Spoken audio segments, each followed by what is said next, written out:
হা হা হা আবার জিগায়। Hello everyone, আসসালামু আলাইকুম। কেমন আছেন সবাই? সকালবেলা চাউল ভিজিয়ে রেখেছে গুঁড়া করার জন্য, তাই পলিতে রাখা চাউলগুলা ব্যাগে ভরলাম। ব্যাগে ভরার পরে স্যান্ডেল পায়ে দিলাম।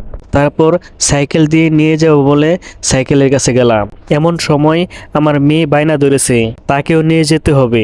তারপর আমার মেয়ে সামরিনকে সাইকেল তুললাম। মেয়ে বায়না ধরেছে, তাকে তো নিয়ে যেতে হবে। তারপর সাইকেল উঠে দুজন একসাথে চলে গেলাম। হা হা হা আবার জিগায়। আমি যেখানে যাচ্ছি সেখানে যেতে 10 থেকে 15 মিনিট সময় লাগে। সেখানে আছে চাউল গুঁড়া করার মেশিন, ধান ভাঙানোর মেশিন, এমনকি মরিচ, হলুদ, বিভিন্ন ধরনের আইটেম গুঁড়া করার মেশিন। প্রায় মেশিনের কাছাকাছি আয়সা বললাম। হা হা হা আবার জিগায়। সামরিনের সাথে কথা বলতে বলতে চলে আসলাম। এখন সে বলতেছে আমাকে সাইকেল থেকে নামাও।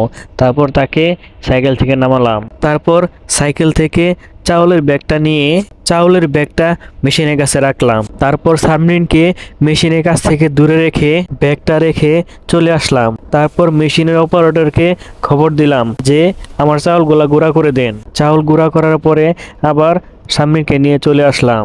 তারপর সামরিনকে সাইকেল থেকে নামিয়ে সাইকেল থেকে ব্যাগটি নিয়ে বাসায় চলে গেলাম। হা হা হা আবার জিগায়। ভিডিও কেমন লেগেছে কমেন্টে জানাবেন।